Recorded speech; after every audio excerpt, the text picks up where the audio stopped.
China is hurtling toward a perfect storm. An economy squeezed by two pincers, massive public debt, and a severe decline in consumption. Businesses owe trillions of yuan, the government struggles to hide the truth, and people have no money to spend. An economic empire that once dominated the world is now trembling on cracked foundations. Beijing's once proud state-owned enterprises are drowning in debt. China State Construction owes 2.13 trillion yuan, China Communications Construction 1.35 trillion yuan, and China Railway Engineering 1.21 trillion yuan. In total, the six big guys of the Chinese economy are saddled with more than 9 trillion yuan in debt. A staggering figure. And what's scarier? These figures don't even account for the debts hidden beneath the accounting tape. If one link breaks, the whole system will collapse like a domino effect. Even as the government tries to conceal the financial crisis, one undeniable reality remains. Chinese people are gradually cutting back on spending. From Beijing to Shanghai, from luxury restaurants to budget food stores, every business is struggling to survive. China's consumer economy is changing faster than anyone could have imagined. Spending is plummeting across the board, from clothing and food to even essential staples like rice. Gone are the days of frenzied shopping sprees. Gone are the nights of packed restaurants. Now, business owners must do whatever it takes to survive. In Xi'an, barbecue restaurant owners have found their own way, standing in the streets, waving and shouting to attract customers. A man named Chen recounted how, while walking past, a group of restaurant staff cheered and pulled him in, calling out, "Big brother, come eat some meat." Their enthusiasm made it hard for him to refuse. But behind those smiles lies a harsh reality. Consumer spending has plummeted like never before. Clothes remain unsold, vegetables go untouched, and even the most basic staple, rice, is becoming a hard sell. A vegetable vendor confided in a friend that he no longer dared to stock expensive produce. People now only buy Napa cabbage and white radish.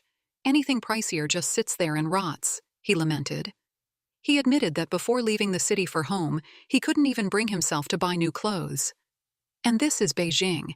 If even the capital is struggling, what about the rest of the country? A social media post made me laugh, but also gave me pause. The consumer economy is collapsing, and people are doing whatever they can to survive. Even rice isn't selling.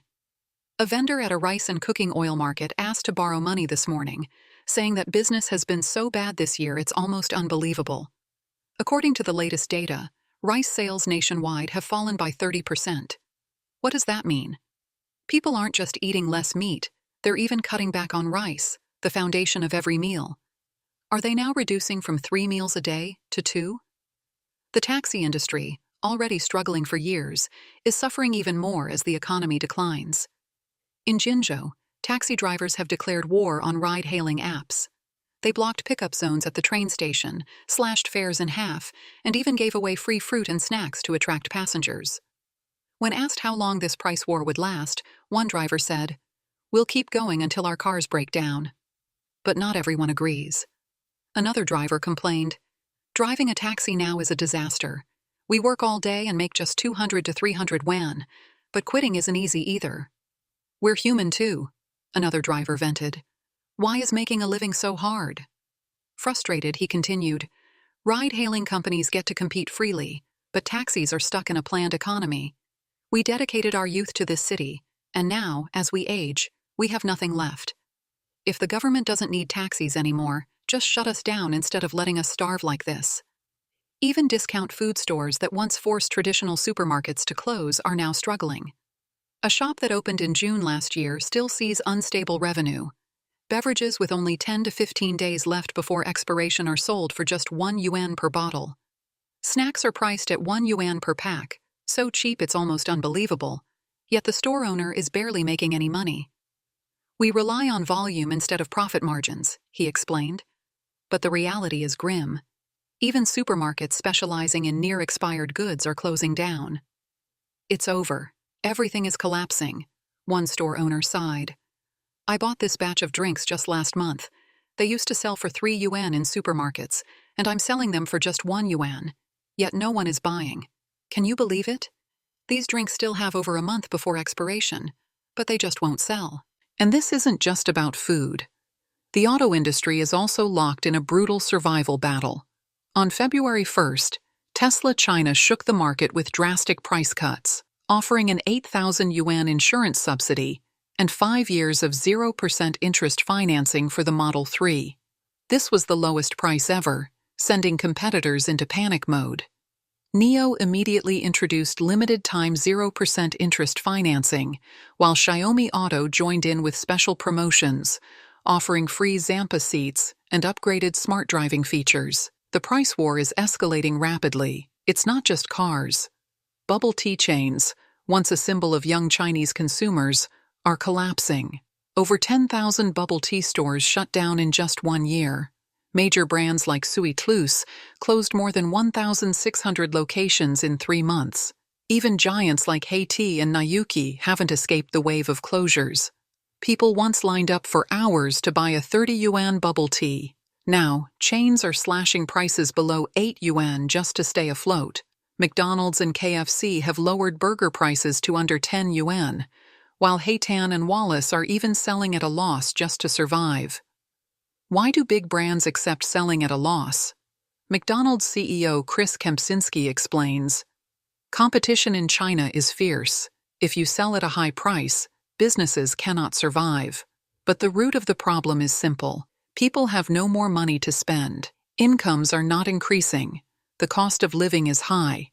Unemployment is rampant, and wages are not keeping up with inflation. Compare. A 30 yuan taxi ride is equivalent to half a month's subway fare. A 40 yuan Starbucks cup costs the same as a carton of milk. A 200 yuan hot pot meal can buy a week's worth of food. Consumption growth has slowed sharply, but savings are at a record high. Over the past 4 years, the Chinese have deposited a total of 58 trillion yuan in banks, but have not spent it. Tourism has collapsed, box office revenue has halved, and more than 1 million restaurants have closed. Economists are puzzled. Why haven't the stimulus measures worked? But the answer is simple. People don't have money. If people don't feel financially secure, they won't spend. And when consumption disappears, the economy will collapse. Complete collapse. Stocks, bonds, the yuan, and real estate plummet. In the second half of 2024, the Chinese government launched a series of economic stimulus policies. But what was the result? Nothing changed. In September, they pumped liquidity into the market. But by December, the momentum had run out. The reason? These policies were not really aimed at reviving the economy, but were just a way to make the books look better. Specifically, Beijing issued 10 trillion yuan in government bonds, of which 6 trillion was pumped into local governments to control financial risks, and 4 trillion was used to buy abandoned land and real estate. On paper, they were reducing debt, but in reality, they were just transferring debt from one pocket to another. Money did not flow into the stock market. Money did not go into the real economy. But the bad debt figures on the books disappeared. A short-term financial fever appeared. But what happened next? The bubble burst. The Chinese economy was on the brink of the abyss. Stocks are plunging, bonds are falling, the yuan is weakening, and real estate, the backbone of 3 decades of growth, is in free fall. Beijing, Shanghai, Guangzhou, and Shenzhen are filled with abandoned apartment blocks. Apartment values have plummeted. Chinese stocks opened 2025 with a bang. The CSI 300 index dropped 2.9% on the first trading day, marking its worst opening day since 2016. A week later, the market plunged more than 5%. Despite a slight rebound in early January, the downward trend did not stop. But was it surprising? Not at all. Investors waited too long for a miracle, but the miracle did not come. There was only a run. As one prominent financial account exclaimed, "Who dares to invest in Chinese stocks anymore? Aren't we just helping the government write off debt?" The boom is over. Many people lost their savings in just a few weeks. Meanwhile, mortgage interest rates dropped to just 1.5%, pushing millions of families into debt. Unemployment skyrocketed, especially among young people. China's youth unemployment rate has hit 24%, the highest in the world. As people panic, they tighten their spending, causing prices to fall further and corporate profits to plummet. Companies cut jobs en masse. A downward spiral begins. Stock prices fall, confidence collapses, consumer spending shrinks, businesses suffer heavy losses, and unemployment rises. And so the cycle continues. When the times abandon you, they won't even say hello to you. A shop that once supported 3 generations now loses money for 3 generations. The economy is sluggish. Consumption is sluggish. Offline physical consumption has seriously declined, and shops that rely on offline physical consumption have ushered in a wave of rent collapse. The plunge in shop rents is sweeping the country. Near the end of the year, a large number of leases are about to expire, and more landlords have found that tenants are starting to demand rent reductions. Landlords are in a dilemma. Lowering rents means not having enough to pay the monthly installments for the shops. If they don't lower rents, the shops may remain vacant, leading to greater losses. Lowering rents means death, and not lowering rents means worse death. This phenomenon has begun to spread across the country. 1. Rents of community basement shops have been cut in half. Before writing this article, I had just returned from a women's hair and beauty shop located downstairs in our community. The owner had recently relocated from a shop in the same community to another nearby. The owner explained that the monthly rent for her previous shop was 15,000 yuan. She tried to negotiate a lower price with the landlord, but the landlord refused. As a result, she moved directly to a neighboring shop that had just been vacated, where the monthly rent was only 8,000 yuan. This shop previously offered beauty services for women, making it a perfect fit for her hair and beauty business. She only needed minor renovations and a change of the signboard, without the need for full redecoration. She opened the shop immediately. The new location is also better than her previous one. The original rent for this shop was around 20,000 yuan. The former tenant had also tried to negotiate a rent reduction, but the landlord refused, leading the tenant to move out decisively.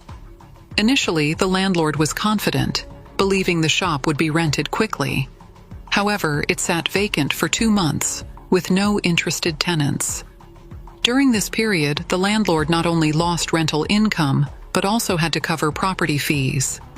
Given the current economic situation and shrinking incomes, landlords still need to pay their monthly mortgages. Eventually, the landlord lowered the rent, and the hair and beauty shop owner seized the opportunity.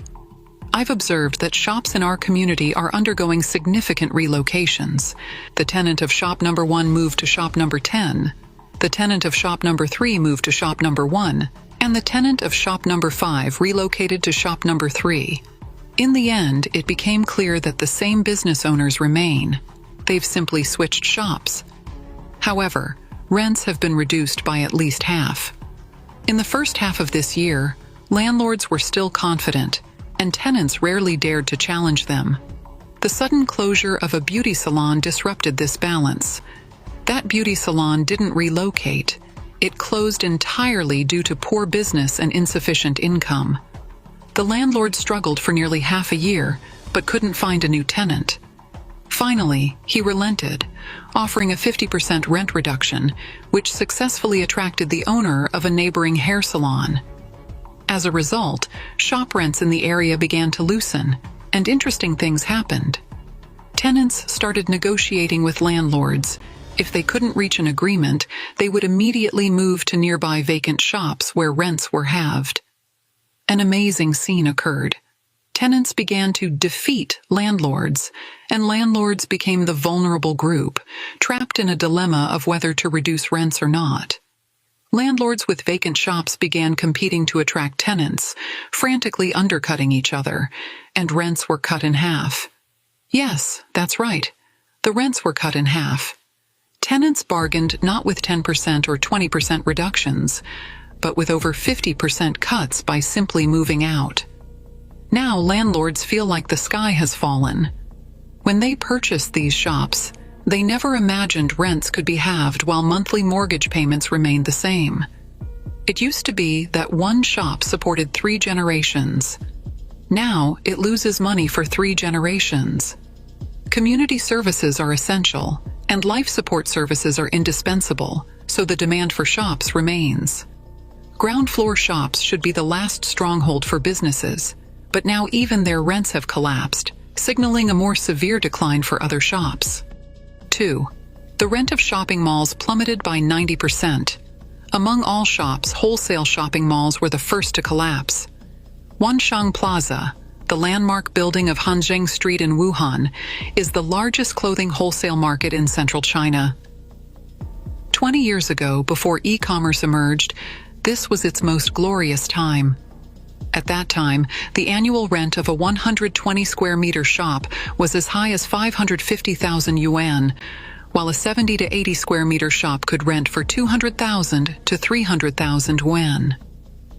Although the prices were steep, Wansheng Plaza was the undisputed king of the clothing wholesale market. Due to its immense foot traffic and popularity, shops were in such high demand that even the most expensive ones were hard to secure. Shop owners in Wansheng Plaza thrived effortlessly. Within a few years, they could recoup the rental costs. However, with the rise of e-commerce, people shifted to online shopping, causing offline physical stores to decline. Clothing wholesale malls collapsed, and Wansheng Plaza faced its doomsday. With the closure of numerous clothing wholesalers, vacant shops increased, and rental prices continued to dive. The original annual rent of 200,000 to 300,000 yuan has now dropped to barely 20,000 to 30,000 yuan, a 90% plunge. Once bustling shops have now been repurposed as warehouses for e-commerce merchants. However, the property fees of Wansheng Plaza have not decreased, but instead increased. The shop owners had to form a property management committee to find ways to save themselves. Even more than a decade ago, the shop owners of Wansheng Plaza would not have imagined such a scenario. The phenomenon of rent plunging is not limited to Wuhan's Wansheng Plaza, but has also occurred at Guangzhou's Shangxiaju Pedestrian Street and Baima Clothing Wholesale Market, where rents have plummeted dramatically. More than a decade ago, Shangxiaju Pedestrian Street was a shopping paradise for Guangzhou citizens and tourists. Its wide variety of affordable clothes attracted massive crowds. At its peak, the annual rent for a small shop on Shangxiaju Pedestrian Street exceeded 1 million yuan. Today, e-commerce has left the street desolate. Tourists now visit Shangxiaju Pedestrian Street merely to check in, not to shop. Merchants have gone bankrupt, and many shops sit vacant. This phenomenon of shop vacancies and plummeting rents is not unique to Wuhan and Guangzhou. Across the country, shop rents have fallen.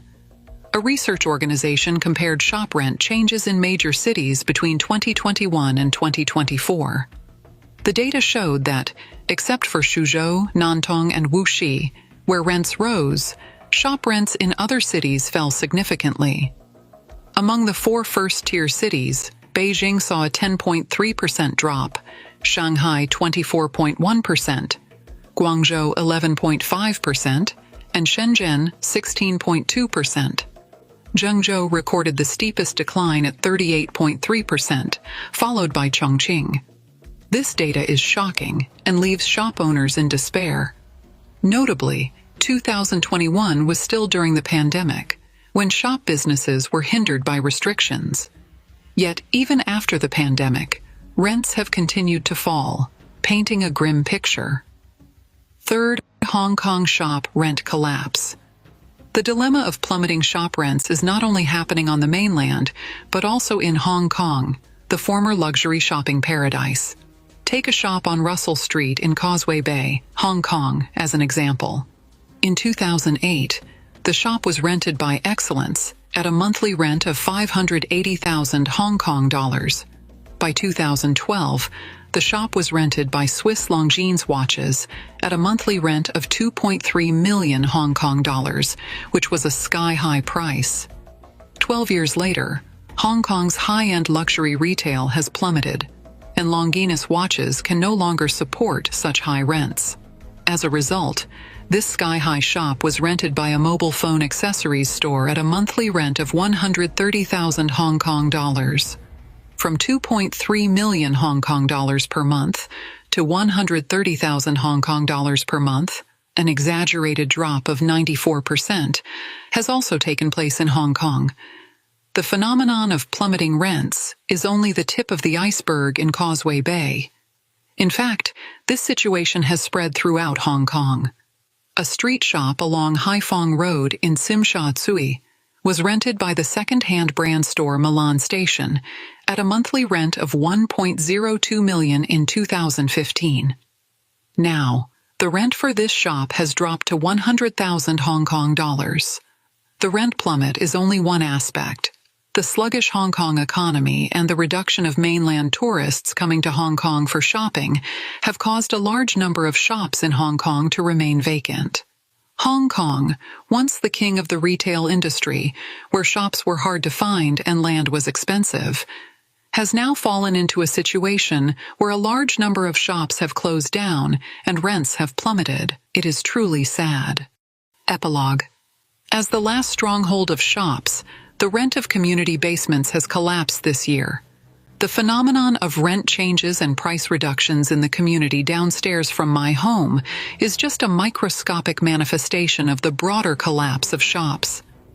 Looking across the country, whether it is wholesale properties such as Wuhan Wansheng Plaza and Guangzhou Baima Clothing Wholesale Market, or street shops such as Guangzhou Shangxiajiu, rents have dropped significantly compared to the years before the epidemic.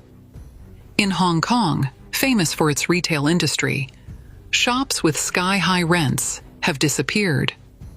Not only have rents plummeted, but there are also a large number of vacant shops. All these phenomena show that the era of shops has completely passed. Under the impact of e-commerce, economic downturn, consumption downgrades, and other factors, shops are dead. Shops are no longer a good investment. The payback period is lengthening. If they cannot be rented out, shops become a negative asset. Once, one shop supported 3 generations, but now 3 generations support one shop. When the times abandon you, they do not say hello. China's economy faces a number of challenges, including weak domestic demand, a property crisis, and external pressures. Analysts predict that Beijing may add more stimulus. Last week, the Central Economic Work Conference made it clear that expanding domestic demand would be the policy focus in 2025 and promised to implement a moderately loose monetary policy, the first time in 14 years that the tone has been relaxed. If Beijing is to maintain its 5% economic growth target for 2024, stabilizing the real estate industry is key. At its peak, China's real estate industry accounted for 25% of the total economy. On Monday, ratings agency Moody's raised its forecast for China's GDP growth in 2025 to 4.2%. Fei Duoli, a German scholar specializing in the Chinese economy, predicted that the economic growth rate officially announced by the Chinese Communist Party could fall to a level closer to 5%, such as around 4.8%. This is close enough to 5% without losing face, but it is not incredibly accurate. I am now skeptical about the reliability of the official figures. The Chinese government does not issue economic growth forecasts at the beginning of each year. It is about setting targets. Although the government has made great efforts to achieve this target throughout the year, especially in the last quarter, I still doubt the reliability of the official statistics over the past year. Instead of falling, they have increased.